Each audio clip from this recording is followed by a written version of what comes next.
Welcome back, listeners, to Sandman Stories Presents, a folklore podcast where I read you to sleep or until the next story.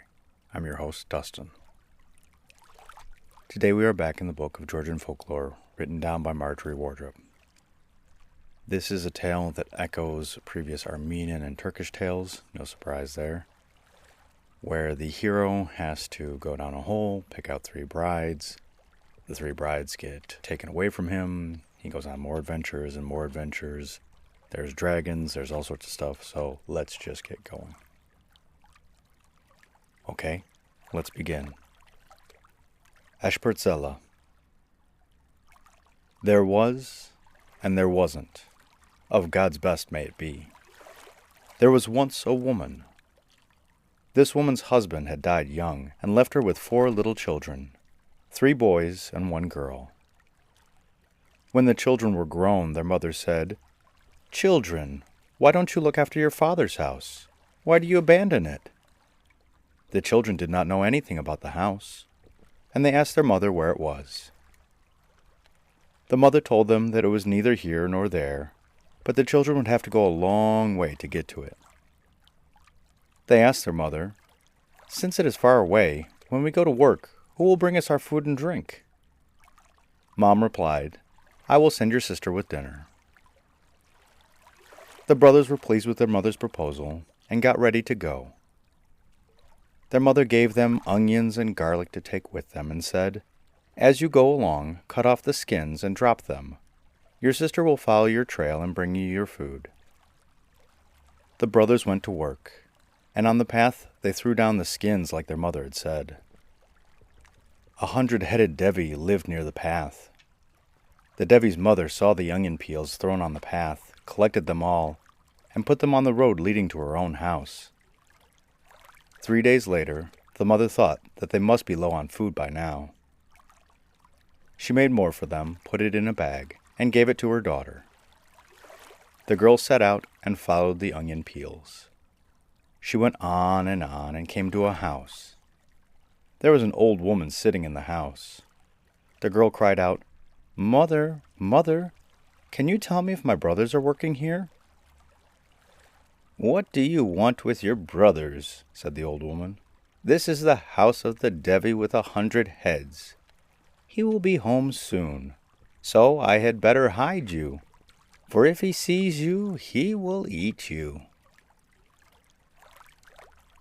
The devi's mother took the maiden and hid her. The devi appeared out of nowhere. He carried meat and firewood. He set down his goods from his back, went in, and said, "Mommy, I smell a man. Who is here?" "Why do you ask?" said the old woman. "Fear of you keeps the birds out of heaven and the worms from crawling on earth." The devi insisted, and his mother at last gave in and said, "I have a young lady here for you. I would like you to marry her. If you promise not to eat her, I will show her to you." The son promised, and the mother brought out the girl. When the devi saw her, he liked her very much, and did not want to eat her. Meanwhile, the brothers waited and waited for their sister, and when she did not come, they got up and went home. They said sharply to their mother, "Where is our dinner? You promised us." When their mother heard them say this, she began to weep and said, "Near the road dwells 100-headed devi, and I fear that he, curse his head, has eaten her." The brothers did not know about this devi, and when they heard about him, they stood up and set off to save their sister. When they had walked a long way, they approached the house of the devi. At that time, their sister and the devi's mother were sitting on the roof. The devi's mother saw them coming in the distance and said to her daughter-in-law, "Look, don't you see something coming?" Her daughter-in-law replied, "I see something like a swarm of flies." "Woe to their mother and to my son's mother," said the devi's mother. And a little while later, she asked her again. The devi's wife answered, "I see 3 men." "Woe to their mother and to my son's mother," moaned the old woman. The three brothers finally arrived at the Devi's house. They saw some water, but they could not cross it by any means. They dropped big stones into the water and then crossed it. Then the girl saw that they were her brothers, and she came down and embraced them. When the Devi's mother learned who they were, she took them in, gave them food, and then hid them, saying, "If my son comes home and sees you, he will eat you." Then the 100-headed Devi came, appearing out of nowhere. On one shoulder he had firewood, and on the other some deer. At the door he set down his goods, and then he came in and said, "I smell a man. Who is here?" His mother tried to hide the truth, but her son would not leave her alone. So at last she said, "If you promise not to eat your wife's brothers, I shall show them to you." The Devi promised, and the old woman brought in 3 brothers. A little while after, the Devi said to his wife's brothers, "Come, let us make dinner." They all came and began to skin the game the Devi had brought. While the 3 brothers skinned 1 stag, the Devi skinned 60, cut them up and threw them into the pot. Then he came, seized the stag his brothers-in-law were skinning, and threw it into the pot too. When they sat down to eat, the Devi asked his wife's brothers, "Do you like meat or the bone?" They answered, "We have no need for meat. Bones are good enough for us." The Devi filled his mouth, tore off the flesh, and threw the bones to the 3 brothers. Then he asked, "Will you drink out of a Methuselah or out of a split?" "From a split," replied the brothers. The Devi poured out the Methuselah of wine for himself, while he filled a split for them. When they had finished eating and were getting ready for bed, the Devi asked, "Do you wish to sleep in a bed or in the stable?" "What have we to do with a bed? Put us in the stable," said the brothers. The Devi lay down in his bed, and the brothers slept in the stable. In the morning, when the Devi woke up, he said to his mother, "Mommy, I am hungry." The mother saw his meaning, and not wishing to let her daughter-in-law understand, she thus replied, "Go on to the stable. There in the bread box are 3 badly cooked loaves. Take them and eat them." The Devi went to the stable where the brothers lay. He swallowed 1 of them in the doorway, put the other 2 in his pocket, and went into the woods. That's the end of part 1.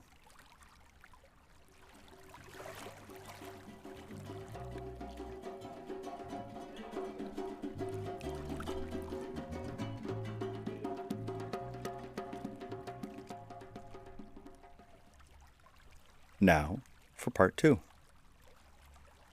In the meantime, the mother of the brothers waited and waited, and when they did not come back, she thought, "The Devi must have eaten my sons." She wept bitterly. Her tears flowed until they reached heaven. At that moment, a man was passing by. He asked her the cause of the tears, and the woman told him that they were for the loss of her children. Then the man gave her an apple and said, "Cut this apple into 100 pieces, and every day eat 3. When the apple is finished, you shall have a son, and you shall call him Asphurtzela." The woman did as he said. She cut the apple into 100 pieces, and every day ate 3. When the apple was finished, she had a son, and called him Asphurtzela. Asphurtzela grew in a day as much as other children grow in a year. Once, when a toddler, Asphurtzela was playing with other boys, and a woman passed by with a jug full of water on her shoulder. Just then, Asphurtzela threw his knucklebone, which he had been using to play dice. It whirled through the air, struck the woman's jar, and broke it. The woman was angry and called out, "May you be cursed! But how can I curse you, only child? For this trick, may your brothers and sisters never be delivered from the claws of the Devi." Asphurtzela did not understand this. He ran inside and said to his mother, "Let me nurse, mother." "Wait a moment," said his mother. But the boy would not wait, so his mother gave him his wish. Then Asphurtzela bit his mother's breast and said, "Tell me, mother, do I have any brothers?" His mother didn't want him to know, but she was in such pain that she told him everything. When Asphurtzela heard her tale, he prepared to go. His mother begged him not to leave, but the boy would not be persuaded, and out he set. He wandered near and far and came to an open field, where he saw men plowing the ground. He shouted to them, "Watch out! 100-headed devi is coming!" The men were filled with terror and ran away. Asphurtzela slung the plow over his back, took it to a smith, and said, "Make me some shoes and a bow and arrow." The smith did so. Asphurtzela put on the iron shoes, took the bow and arrow, and went in search of the 100-headed devi. He approached the devi's house. At that time, the devi's mother was sitting on the roof, and seeing someone coming, she said to her daughter-in-law, "Do you see anyone, or am I seeing things?" When her daughter-in-law assured her that it was someone, the devi's mother moaned, "Woe to his mother's breast, and woe to my son's mother's breast." In the meantime, Asphurtzela leaped over the stream and came to the door. He saw a young girl and said, "Surely you are my sister." The girl only knew her 3 brothers, but when Asphurtzela told her his tale, she believed him. Then the devi's mother came and said, "Come, child, I will hide you so my son doesn't eat you when he comes home." "You go hide, dog of an old woman. May God bring you and your son shame," said Asphurtzela, and he waited impatiently for the devi. Just then the devi appeared, with carcasses slung over his shoulder, and tree stumps thrust under his arm. When he saw a strange boy boldly standing in front of his house, he said to himself, "I scare birds out of the sky, and worms off the ground. Who can this boy walking around my yard be?" The devi was furious. Flames shot out from his eyes. He cast an angry glance at him and shouted out, "Who are you and what are you doing here?" "Want to know who I am? I'm your wife's brother. I have come to be your guest, so you must be my host," said Asphurtzela.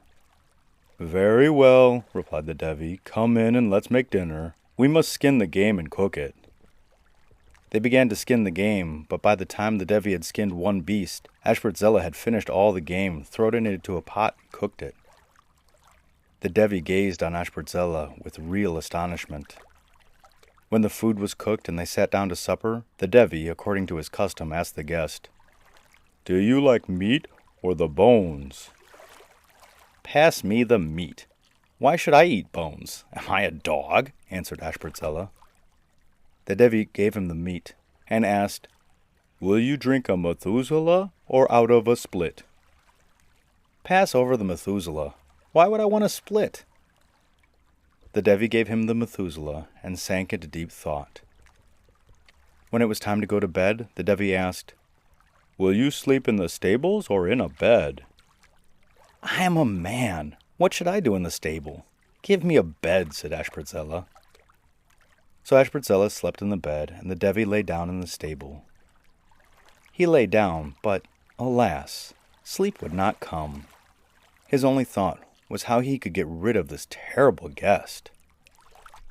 When he thought that our hero must be asleep, he took a huge sword and began to sharpen it.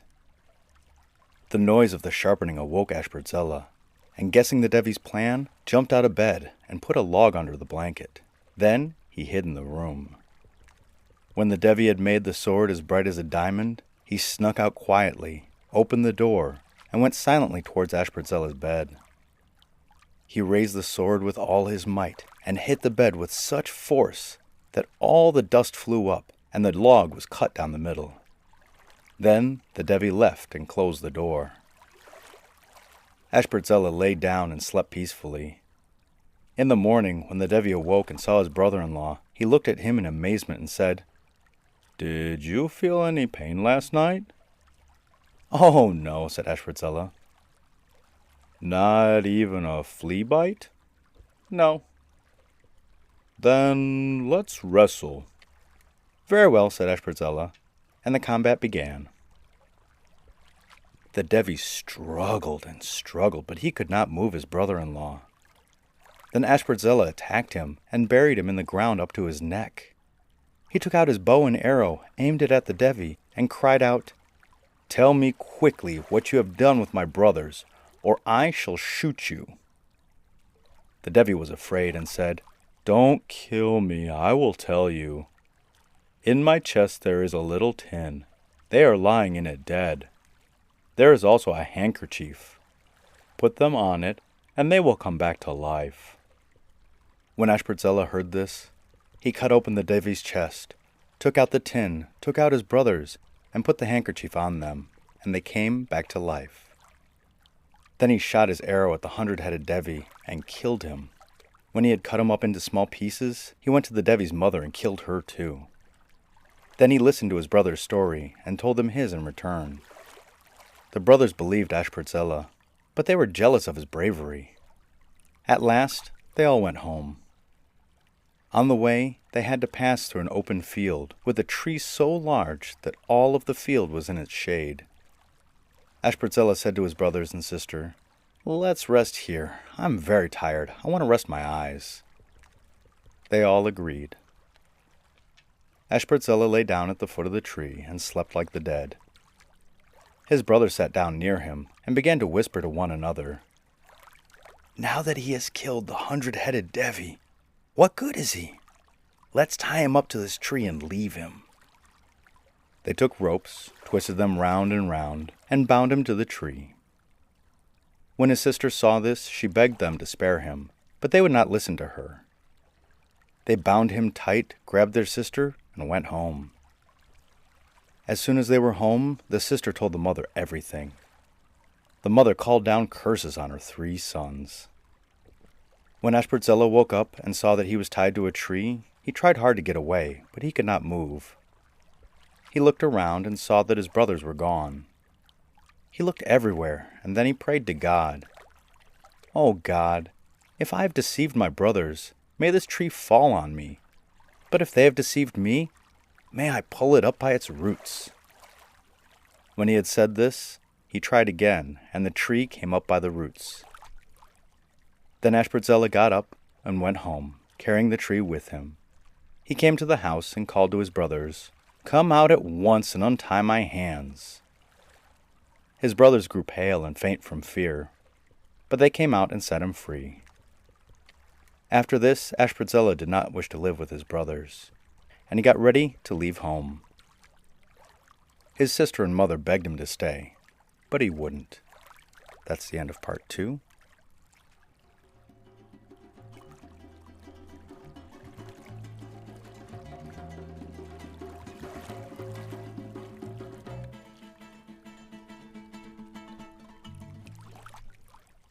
Okay, and now on to part 3. He went away and walked until he came to a field where a man was plowing. When he turned up dirt, he threw it up into his mouth and swallowed it. Asphurtzela gazed and gazed and at last said, "Man, why do you swallow these clods?" "Why are you surprised? Asphurtzela killed the 100-headed devi. What is amazing about swallowing clods of dirt?" said the dirt eater. "I'm Asphurtzela, so let's be brothers," said Asphurtzela, and they walked along together. Later they came to another field, where there was a man with stone wheels tied to his feet, and 2 rabbits in his pockets. He let the rabbits go, and then caught them again. Asphurtzela gazed and gazed at the man, and then said, "Man, what are you doing? How can you catch those rabbits?" "Asphurtzela killed the 100-headed devi. I'm just catching rabbits," said the rabbit catcher. "This is Asphurtzela, and he will be your brother, if you want," said the dirt eater. So they walked on together. On the way, the friends decided that they should take turns shooting arrows, and where they landed, they should eat. First, the dirt eater shot. His arrow stuck in a very awkward place, but they came and ate breakfast there. Then the rabbit catcher shot his arrow, which also stuck in an awkward place. They came to it and ate lunch. Last of all, Asphurtzela cast his arrow, and it stuck in the shelf of the three devis' house. At that time, the devis were getting married. They saw the arrow stick in their shelf and stopped the wedding. They tried to pull out the arrow, but they struggled and could not move it. Then they said, "Since we cannot pull out this arrow, let's leave, in case the shooter comes to live here." They left one weak devi who hid in the chimney. The three friends decided that each one of them would stay home and cook dinner. The first day, the dirt eater stayed. He laid out dinner when, behold, the weak devi came down from the chimney and said to the dirt eater, "Give me food and drink." He gave him food. "Give me food and drink," said the devi again. He gave him food again. When he made the same demand a third time, the dirt eater answered, "If you eat and drink everything, what will I say to my comrades?" The devi said, "Give me food and drink, or I will eat you and your provisions too." The dirt eater got scared and ran out of the door. The devi sat down and finished all the food. The companions came home and saw that there was no food, but, oh well, they were okay for a day, and the next morning Rabbit Catcher stayed home. The same thing happened to him as happened to the dirt eater. And then it was Asphurtzela's turn. He prepared lots of different food and drink for his companions. Then the weak devi came out of the chimney and said, "Give me food and drink." Asphurtzela did.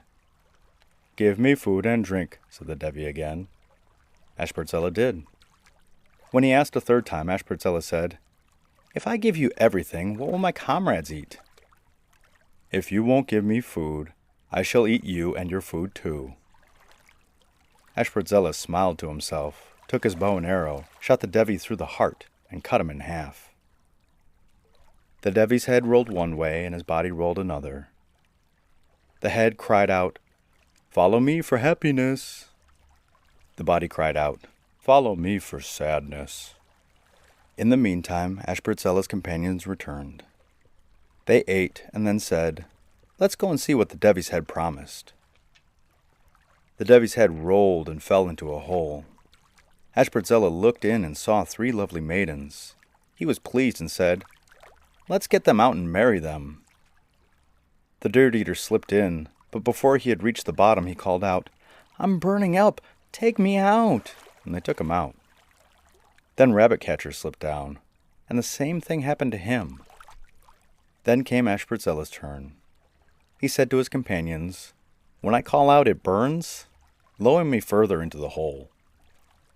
He called out many times, "It burns," but his companions only lowered him further. He went down the hole and saw the maidens, and the oldest was certainly the most beautiful of all. He took the youngest and called out to the dirt eater, "She is yours." Then he sent up the second sister, calling out to the Rabbit Catcher, "She is yours." Last of all, he was about to send the oldest as his wife, but she objected, saying, "You go first. Your brothers will betray you." Our hero was hard-headed and insisted upon her going up first. "Very well," said the maiden. "I will go, but know this. Your companions will not draw you up. They will shut the hole, and you will be left here. 3 streams will flow, 1 black, 1 blue, and 1 white. Do not put your head under any of them, except for the white water, lest you be drowned." It was as she had said. When all 3 maidens were up, the 2 men put stones on the hole and left our hero. He was so indignant that at once he put his head under the black spring and was immediately carried down. That's the end of part 3.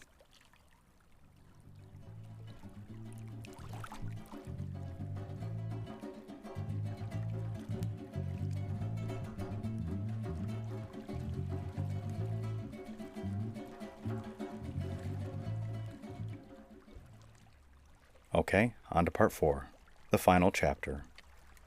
He wandered about here and there, and at last came to an old woman's hut. He called out, "Mother, mother, give me some water."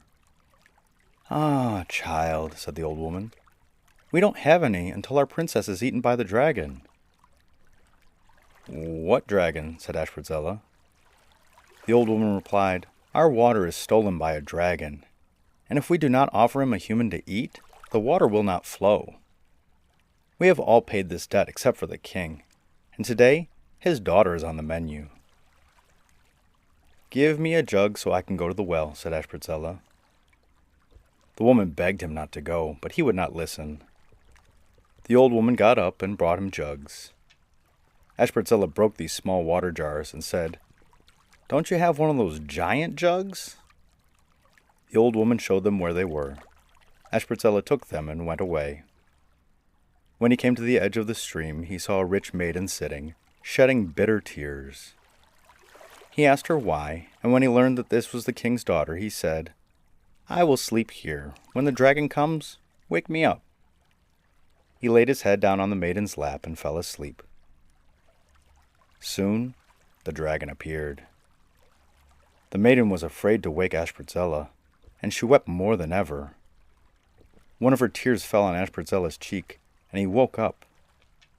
When he saw the dragon, he rose up, shot an arrow, and cut it into pieces. The maiden, overjoyed, immediately ran home to her father and said, "You wouldn't believe this, but the dragon is dead." The king at first wouldn't believe it, but when the others did, he went out to look for our hero. He wanted to ask him to marry the princess and give him half of the kingdom. They looked and looked, but they could not find him.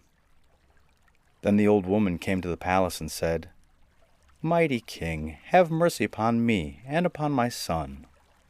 The king knew that she had no son and said, "You didn't have a son before. Where did you get this one?" "God has given me a youth who has killed our enemy, the dragon," answered the old woman. The king was happy that the youth was found. He sent his ministers to bring him to the palace. When Asphurtzela came, the king offered him great presents, but he would not take them and said, "If you will please send me home, that's all I want."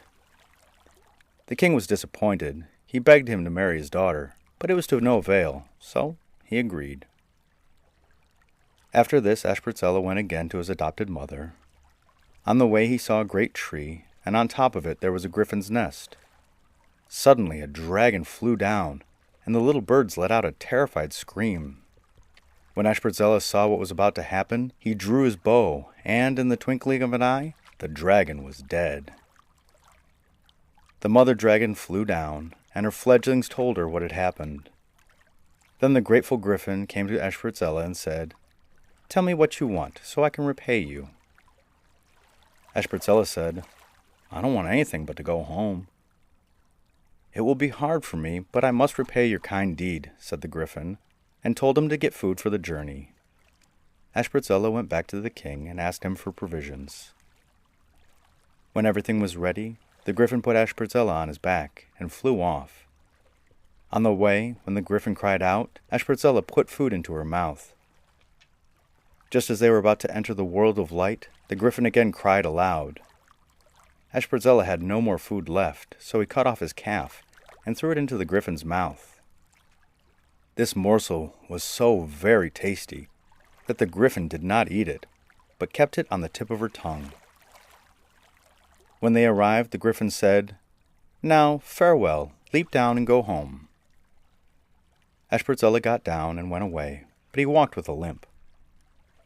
The griffin said, "What ails you that you are so lame?" He told her. Then the griffin took the piece of flesh she had kept on her tongue, and put it in its place and made it whole, and went away. Asphurtzela went back to seek his comrades. He went on until he came to a certain place. There he saw his two companions about to marry the beautiful maidens. He took aim with his bow and arrow and called out, "Were the men or the women to blame?" The oldest sister replied, "How could it be the women's fault? It was the men." Asphurtzela shot his arrow and killed the two companions. Then he took the beautiful maidens with him, married the oldest, and gave the two others to his brothers.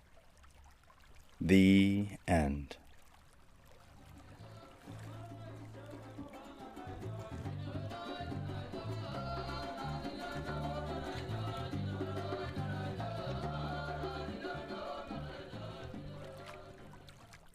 Oh, that was an epic, a four-parter It was one story, but I chopped it into 4 parts because, gosh darn, that was long. There was echoes of the previous Armenian and Turkish tales. My dedicated listeners will remember much better than me which ones have the eagles flying higher in the 3 rivers or hares or such. And I felt it was a little wild at the end, where the ending only gets a paragraph to wrap everything up. I did change it to be the oldest princess, and I changed the words for sizes of jars just to be a little bit more consistent with the story. Methuselah is a pretty big, I think it's a 5-liter wine bottle, and then a split is the smallest wine bottle. The violent nursing kind of threw me off my game, but the rest of it was pretty fun, and I look forward to more stories from this book. The podcast Shoutout is Too Wildly Curious, a fun look at wildlife and nature with Laura and Kate. Go give them a listen. And my listener shoutout is to Helsinki, locally known as Stadi and Hessa by folks from the countryside. And when I go there, I hope to see the National Museum of Finland, and maybe catch an Apulanta concert. And so I say to my listener in Helsinki, Kiitos ja hyvää yaota. Thank you, and good night.